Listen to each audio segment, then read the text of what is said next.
اعلان نبوت کے چند روز بعد نبی کریم صلی اللہ علیہ وسلم ایک رات مکہ کی ایک گلی سے گزر رہی تھی کہ انہیں ایک گھر میں سے کسی کے رونے کی آواز آئی۔ آواز میں اتنا درد تھا کہ آپ صلی اللہ علیہ وسلم بے اختیار اس گھر میں داخل ہو گئے۔ دیکھا تو ایک نوجوان جو کہ حبشہ کا معلوم ہوتا تھا چکی پیس رہا تھا اور زار و خطا رو رہا تھا۔ آپ صلی اللہ علیہ وسلم نے اس سے رونے کی وجہ پوچھی تو اس نے بتایا کہ میں ایک غلام ہوں، سارا دن اپنے مالک کی بکریاں چراتا ہوں، شام کو تھک کر جب گھر آتا ہوں تو میرا مالک مجھے گندم کی ایک بوری پیسنے کے لیے دے دیتا ہے، جس کو پیسنے میں ساری رات لگ جاتی ہے۔ میں اپنی قسمت پر رو رہا ہوں کہ میری بھی کیا قسمت ہے، میں بھی تو ایک گوشت پوست کا انسان ہوں، میرا جسم بھی آرام مانگتا ہے، مجھے بھی نیند ستاتی ہے، لیکن میرے مالک کو مجھ پر ذرا بھی ترس نہیں آتا۔ کیا میرے مقدر میں ساری عمر اسی طرح رو رو کر زندگی گزارنا لکھا ہے؟ نبی کریم صلی اللہ علیہ وسلم نے فرمایا کہ میں تمہارے مالک سے کہہ کر تمہاری مشقت تو کم نہیں کروا سکتا، کیونکہ وہ میری بات نہیں مانے گا۔ ہاں، میں تمہاری تھوڑی مدد کر سکتا ہوں، تم سو جاؤ اور میں تمہاری جگہ چکی پیستا ہوں۔ وہ غلام بہت خوش ہوا اور شکریہ ادا کر کے سو گیا، اور آپ صلی اللہ علیہ وسلم اس کی جگہ چکی پیستے رہے۔ جب گندم ختم ہو گئی تو آپ اسے جگائے بغیر واپس تشریف لے آئے۔ دوسرے دن پھر آپ وہیں تشریف لے گئے اور اس غلام کو سلا کر اس کی جگہ چکی پیستے رہے۔ تیسرے دن بھی یہی ماجرا ہوا کہ آپ اس غلام کی جگہ ساری رات چکی پیستے اور صبح کو خاموشی سے اپنے گھر تشریف لے آتے۔ چوتھی رات جب آپ وہاں گئے تو اس غلام نے کہا، اے اللہ کے بندے، آپ کون ہو اور میرا اتنا خیال کیوں کر رہے ہو؟ ہم غلاموں سے نہ کسی کو کوئی ڈر ہوتا ہے اور نہ کوئی فائدہ، تو پھر آپ یہ سب کچھ کس لیے کر رہے ہو؟ آپ صلی اللہ علیہ وسلم نے فرمایا کہ میں یہ سب انسانی ہمدردی کے تحت کر رہا ہوں، اس کے علاوہ مجھے تم سے کوئی غرض نہیں۔ اس غلام نے کہا کہ آپ کون ہو؟ نبی کریم صلی اللہ علیہ وسلم نے فرمایا، کیا تمہیں علم ہے کہ مکہ میں ایک شخص نے نبوت کا دعویٰ کیا ہے؟ اس غلام نے کہا، ہاں، میں نے سنا ہے کہ ایک شخص جس کا نام محمد ہے اپنے آپ کو اللہ کا نبی کہتا ہے۔ آپ صلی اللہ علیہ وسلم نے فرمایا کہ میں وہی محمد ہوں۔ یہ سن کر اس غلام نے کہا کہ اگر آپ ہی وہ نبی ہیں تو مجھے اپنا کلمہ پڑھائیے، کیونکہ اتنا شفیق اور مہربان کوئی نبی ہی ہو سکتا ہے جو غلاموں کا بھی اتنا خیال رکھے۔ آپ صلی اللہ علیہ وسلم نے انہیں کلمہ پڑھا کر مسلمان کر دیا۔ پھر دنیا نے دیکھا کہ اس غلام نے تکلیفیں اور مشقتیں برداشت کی، لیکن دامن مصطفیٰ نہ چھوڑا۔ انہیں جان دینا تو گوارا تھا، لیکن اتنے شفیق اور مہربان نبی کا ساتھ چھوڑنا گوارا نہ تھا۔ آج دنیا انہیں بلال حبشی رضی اللہ تعالی عنہ کے نام سے جانتی ہے۔ نبی کریم صلی اللہ علیہ وسلم کی ہمدردی اور محبت نے انہیں آپ صلی اللہ علیہ وسلم کا بے لوث غلام بنا کر رہتی دنیا تک مثال بنا دیا، صلی اللہ علیہ وسلم۔ حضرت بلال حبشی رضی اللہ تعالی عنہ سے ایک دفعہ کسی نے پوچھا کہ آپ نے پہلی دفعہ حضور کریم صلی اللہ علیہ وسلم کو کیسے دیکھا؟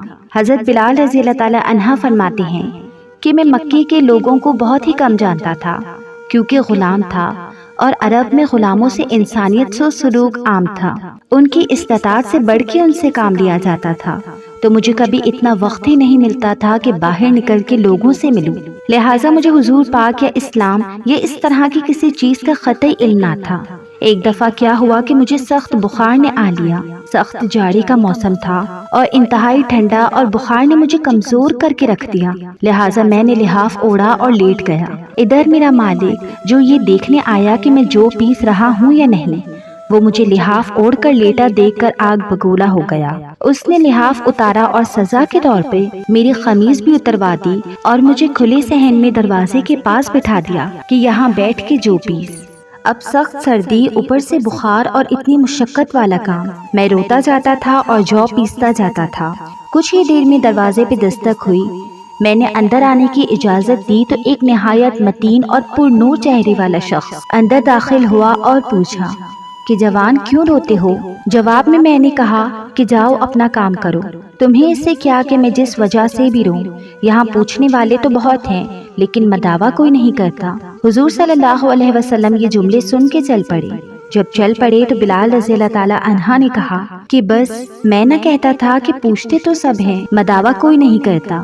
حضور صلی اللہ علیہ وسلم یہ سن کر بھی چلتے رہے۔ بلال رضی اللہ تعالی عنہ کہتے ہیں کہ دل میں جو ہلکی سی امید جاگی تھی کہ یہ شخص کوئی مدد کرے گا وہ بھی گئی، لیکن بلال رضی اللہ تعالی عنہ کو کیا معلوم تھا کہ جس شخص سے اس کا اب واسطہ پڑا ہے وہ رحمت للعالمین ہے۔ بلال رضی اللہ تعالی عنہ کہتے ہیں کہ کچھ ہی دیر میں وہ شخص واپس آ گیا، اس کے ہاتھ میں گرم دودھ کا پیالہ اور دوسرے میں کھجوریں تھی۔ اس نے وہ کھجوریں اور دودھ مجھے دیا اور کہا کھاؤ پیو اور جا کے سو جاؤ۔ میں نے کہا تو یہ جو کون پیسے گا؟ نہ پیسے تو مالک صبح بہت مارے گا۔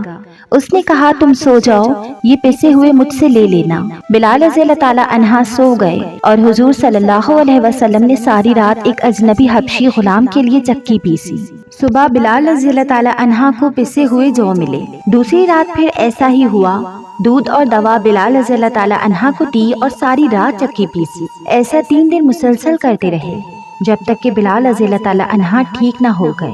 یہ تھا وہ تعارف جس کے بدن سے اس لافانی عشق نے جنم لیا کہ آج بھی بلال رضی اللہ تعالی عنہ کو صحابی رسول بعد میں اور عشق رسول پہلے کہا جاتا ہے۔ حضور صلی اللہ علیہ وسلم کے وصال کے بعد سیدنا بلال رضی اللہ تعالی عنہ مدینے کی گلیوں میں یہ کہتے پھرتے کہ لوگوں تم نے کہیں رسول اللہ صلی اللہ علیہ وسلم کو دیکھا ہے تو مجھے بھی دکھا دو۔ پھر کہنے لگے کہ اب مدینے میں میرا رہنا دشوار ہے اور شام کے شہر حلب میں چلے گئے۔ تقریباً 6 ماہ بعد آپ صلی اللہ علیہ وسلم کے خواب میں زیارت نصیب ہوئی تو آپ صلی اللہ علیہ وسلم فرما رہے تھے اے بلال یہ کیا بے وفائی ہے، تو نے ہمیں ملنا چھوڑ دیا، کیا ہماری ملاقات کا وقت نہیں آیا؟ خواب سے بیدار ہوتے ہی اونٹنی پر سوار ہو کر لبیک یا سیدی یا رسول اللہ کہتے ہوئے مدینہ منورہ کی طرف روانہ ہو گئے۔ جب مدینہ منورہ داخل ہوئے تو سب سے پہلے مسجد نبوی پہنچ کر حضرت بلال رضی اللہ تعالی عنہ کی نگاہوں نے عالم وار فتگی میں آپ صلی اللہ علیہ وسلم کو ڈھونڈنا شروع کیا، کبھی مسجد میں تلاش کرتے اور کبھی حجروں میں۔ جب کہیں نہ پایا تو آپ صلی اللہ علیہ وسلم کی قبر انور پر سر رکھ کر رونا شروع کر دیا اور عرض کیا یا رسول اللہ آپ نے فرمایا تھا کہ آ کر مل جاؤ، غلام حلب سے بہر ملاقات حاضر ہوا ہے۔ یہ کہا اور بے ہوش ہو کر مزار پر انوار کے پاس گر پڑے۔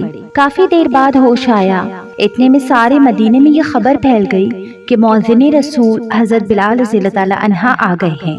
مدینہ طیبہ کے بوڑھے جوان مرد عورتیں اور بچے اکٹھے ہو کر عرض کرنے لگے کہ بلال ایک دفعہ وہ اذان سنا دو جو محبوب اللہ صلی اللہ علیہ وسلم کے زمانے میں سناتے تھے۔ آپ رضی اللہ تعالی عنہ نے فرمایا میں معذرت خواہ ہوں کیونکہ میں جب اذان پڑھتا تھا تو اشہد ان محمد رسول اللہ کہتے وقت آپ صلی اللہ علیہ وسلم کی زیارت سے مشرف ہوتا اور آپ صلی اللہ علیہ وسلم کی دیدار سے اپنی آنکھوں کو ٹھنڈک پہنچاتا تھا۔ اب یہ الفاظ کرتے ہوئے کسے دیکھوں گا؟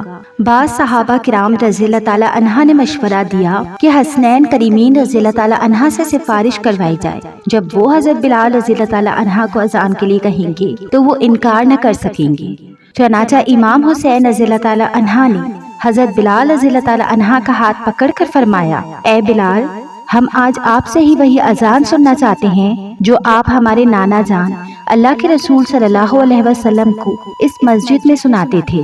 اب حضرت بلال رضی اللہ تعالی عنہ کو انکار کا یارہ نہ تھا، لہٰذا اسی مقام پر کھڑے ہو کر اذان دی جہاں حضور صلی اللہ علیہ وسلم کی ظاہری حیات میں دیا کرتے تھے۔ بات کی کیفیات کا حال کتب سیر میں یوں بیان ہوا ہے جب آپ رضی اللہ تعالی عنہ نے بآواز بلند اللہ اکبر کہا مدینہ منورہ گونج اٹھا۔ آپ جیسے جیسے آگے بڑھتے گئے جذبات میں اضافہ ہوتا چلا گیا۔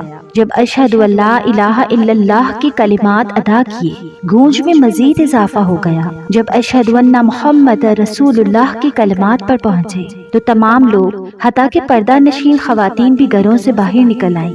رکت و گریو زاری کا عجیب منظر تھا۔ لوگوں نے کہا رسول اللہ صلی اللہ علیہ وسلم تشریف لے آئے ہیں۔ آپ صلی اللہ علیہ وسلم کی وصال کے بعد مدینہ منورہ میں اس دن سے زیادہ رونے والے مرد و زن نہیں دیکھے گئے۔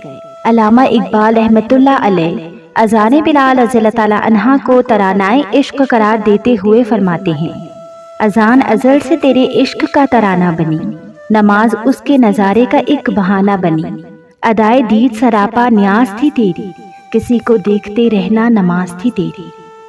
حضرت بلال رضی اللہ تعالی عنہ کی زندگی کا ایک اور واقعہ سنیں۔ جب حضرت ابو ذر رضی اللہ تعالی عنہ نے حضرت بلال رضی اللہ تعالی عنہ کو کہا اے کالی کلوٹی ماں کی بیٹے اب تو بھی میری غلطیاں نکالے گا، بلال یہ سن کر غصے اور افسوس سے بے قرار ہو کر یہ کہتے ہوئے اٹھے، خدا کی قسم میں اسے ضرور اللہ کے رسول صلی اللہ علیہ وسلم کے سامنے اٹھاؤں گا۔ یہ سن کر اللہ کے رسول کے چہرے کا رنگ بدل گیا اور آپ نے ارشاد فرمایا، ابو ذر کیا تم نے اسے ماں کی آڑ دلائی؟ تمہارے اندر کی جہالت اب تک نہ گئی؟ اتنا سننا تھا کہ ابو ذر یہ کہتے ہوئے رونے لگے، یا رسول اللہ میرے لیے دعائے مغفرت کر دیجیے، اور پھر روتے ہوئے مسجد سے نکلے۔ باہر آ کر اپنا نقصان مٹی پر رکھ دیا اور بلال سے مخاطب ہو کر کہنے لگے، بلال جب تک تم میرے رخسار کو اپنے پاؤں سے نہ رون دو گے میں اسے مٹی سے نہ اٹھاؤں گا، یقیناً تم معزز و محترم ہو اور میں ذلیل و خوار۔ یہ دیکھ کر بلال روتے ہوئے آئے اور ابو ذر سے قریب ہو کر ان کے رخسار کو چوم لیا اور بے ساختہ گویا ہوئے، خدائے پاک کی قسم میں اس رخسار کو کیسے رون سکتا ہوں جس نے ایک بار بھی خدا کو سجدہ کیا ہو۔ پھر دونوں کھڑے ہو کر گلے ملے اور بہت روئے۔ سبحان اللہ، اللہ اکبر، یہ تھی محبتیں۔